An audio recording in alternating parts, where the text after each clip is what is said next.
listed in your Foursquare. Awesome job. Now let's look at some more tools that'll help us do our job. Let's hover over the I can't think of the word, over the hose. Yes, let's get the hose. Let's see if that's one of our tools. Yeah. Correct. The hoses are tools that help the car wash provide its service. So under capital, in parentheses, just write tools, so that'll help you to remember. When I think of capital resources, these are the tools I need. I'm a worker in Ms. Pritchard's class, and I need a pencil as my capital resource, or as my tool. So we have sponge, we have hose. What's left? We have an owner, and we have a sign that says private property, no trespassing. So the next section is entrepreneurship, and I know an entrepreneur is someone that is in business for themselves. They own a business. So the next choice, the best choice would be the lady. Let's click on her because it says owner. Correct. The owner of the car wash took a financial risk to open the business. She is an entrepreneur. So under entrepreneur, I'm going to put owner of the car wash. Owner of the car wash. And the very last one says private property. And that keyword is property. So let's see. I believe it should be land. Let's click on that and drag it up to land. Correct. The location for the car wash is a land resource. So I'm going to put... Good job. Remember that money and customers, while good, are never considered productive resources. So under natural resource, I'm going to put location of the car wash. So you should have water under natural resources, location of the car wash. Under capital resources, you should have sponge, you should have hose, because those are the tools that they need, or the capital resources that are needed in order to produce or to work at the car wash. And then under the entrepreneur, you should have the owner of the car wash. And under human resources or the laborer, you should have the workers or the employees. Thumbs up if you have all of that information. Let's go ahead and get everything in we need. And again, workers are the employees. Get everything in. Make sure you're using the correct heading for everything. Because it says human. Make sure you're looking at my headings and matching everything up. All right. There.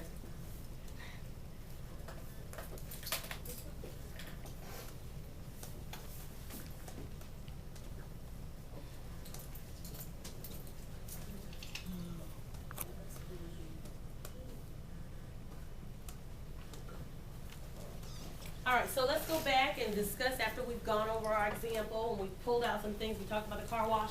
So what is a resource? A resource is something that we use, something that helps us to create something or to do something. So when we think of resources, we think of natural resources, we think of the capital resources, we think of the human resources, the people that we need, the things from nature that we need, and the tools that we need to do our job, to create. If we are using these resources, we're using them to create, to make, to build something. All right, and those four types we've already mentioned, and I'm going to keep saying those names throughout this lesson so that you can get them stuck in your mind. The four types of productive resources: we have natural resources, human resources, capital resources, entrepreneurship. Next slide. So natural resources, those are the materials that come from nature. If I go outside, I can spot several different types of resources. And examples, we have cotton to make clothes. Everybody point to your shirt or your jacket. You needed a natural resource in order to have someone to make that shirt for you. And they used cotton. All right, wood to make furniture. Let's look at the door. Let's look at our door. The door in our classroom, it is made out of wood. And there was someone, a human resource worker, an employee of a company, a worker, went and got the wood, and they were able to produce that door for us as a natural resource. And rubber to make boots. Raise your hand if you have on tennis shoes. The bottoms of your sole. Take a look at the bottom of the soles of your shoes. That's rubber, and that's a natural resource that was used to assist in making your shoe. And now we have apples to make pies. Raise your hand if you like apple pie. I love apple pie. In order to make apple pie or to create apple pie, we have to get that natural resource, which is apples. So now, tomorrow we'll focus more on the capital resource, but we're going to go into our activity.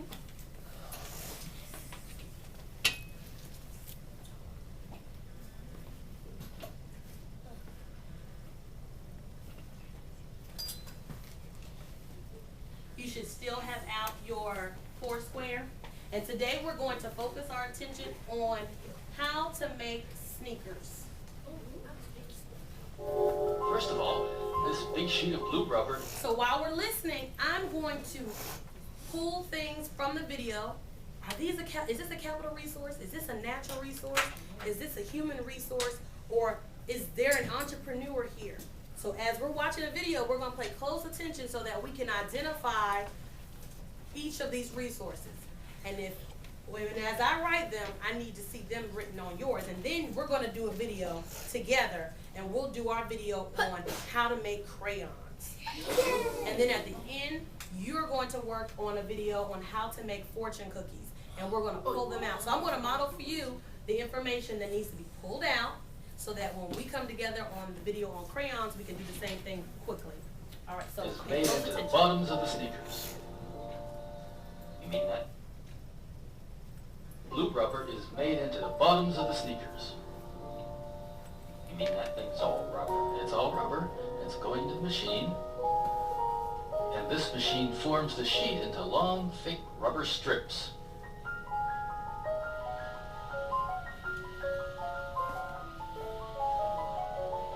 They look like thick blue ribbon. They do. So if we notice, we already see one capital resource. Remember, capital resources are tools.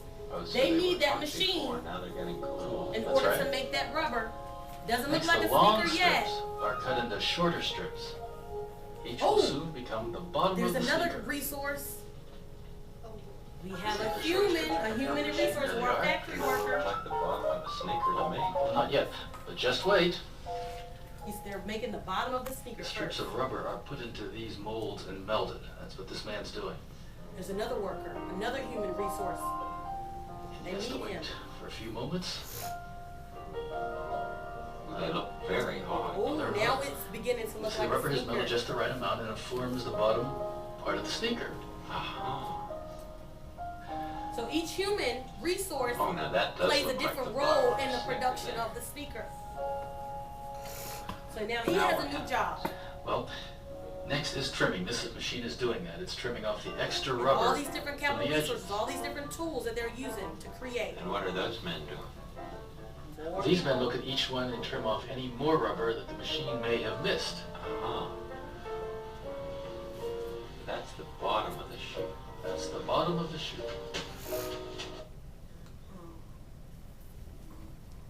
Of the sneaker being cut out of canvas. Now this Now they machine need the works something like a fabric. cookie cutter. It presses down and cuts the canvas. So as you're watching, think about all these Cuts it different just the right resources size and shape in for the the production top of the of sneaker. this sneaker. That's fun to see that. And watch, he'll bring out some top parts. There you go. Those are going to be top parts of the shoe. That's right. Ooh, now it's starting to look like a shoe. That's where we put our laces. This woman sews There's all another the human canvas resource top worker. parts together. She's using another capital resource. She's using that sewing machine.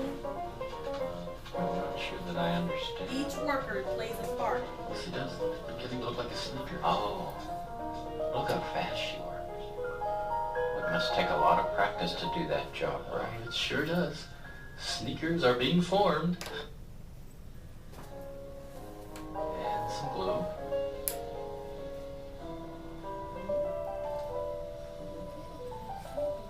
And on its way. Then the So now- sneaker is dipped in some more glue. Oh, I thought that was the white trim that goes around the outside. But it looks like the trim, but really it's glue to hold the trim on the sneaker. Uh-huh.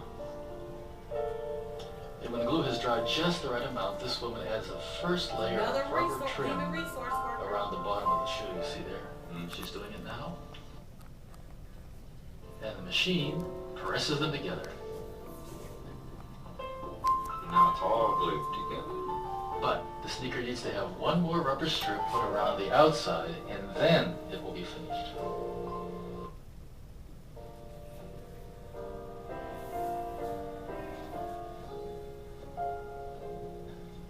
And these people are putting in the shoelaces. And this machine, if you see how things are moving, it's called a conveyor belt. Everybody say conveyor belt? Conveyor belt.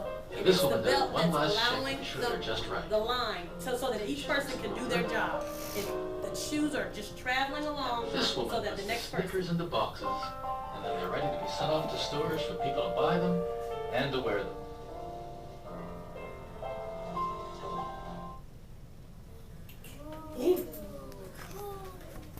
All right, so let's take a look at some of the things that were evident in the video. In the video, the natural resources that were evident were the rubber that was along the shoes. Let me see who has this information. We have glue. We can add that to our list. The thread that the lady was using in the sewing machine, because each human worker had played a different part. Each laborer played a different part. Now, this is not every single natural resource, but this is just some that were evident. And now, the human resource workers, we have all the different factory workers. I didn't list every single one of them, but there was the person that was working the cookie cutter to cut out the shape of the shoe. The seamstress is the woman that was sewing. A seamstress uses a sewing machine.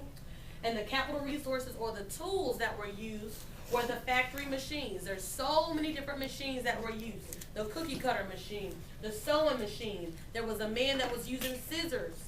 And then they had that shoe pressing machine to press it down so that the rubber and all the glue that they were putting together brought it together. And now, under entrepreneur, I said that there was none mentioned. They did not introduce us to the owner of the shoe company. But anyone that creates the job, anyone that begins the job from nothing would be the owner of this factory. But they didn't mention that person. Because of all the workers work for the sneaker factory, there was not one person that was the main owner. So they didn't list that. You have about 4 or 5 seconds, thumbs up when you have your information. And we're just going to use our Foursquare as a running list of all the information that we're going to pull. So the quicker you write, the quicker we can move on to the video that we work together on. Because I can't wait to see how crayons are made. Come on, thumbs up when you have it.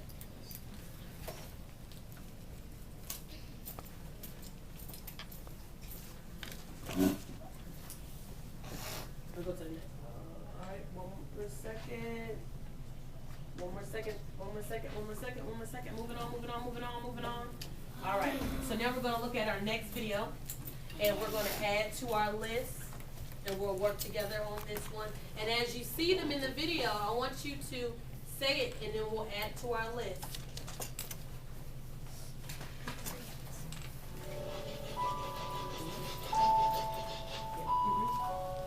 Did you ever wonder how crayons were made?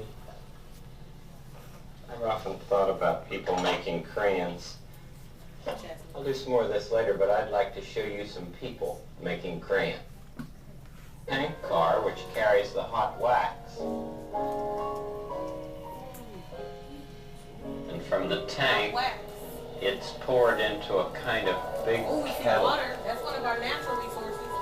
Water. This is a kind of powder that makes the wax hard. So that's a tool. The machine that they're putting everything in. And then after that, people put in the pigment, which is like colored flour. Powder. This pigment is yellow, so it's helping to make yellow crayons. Now all of that hot wax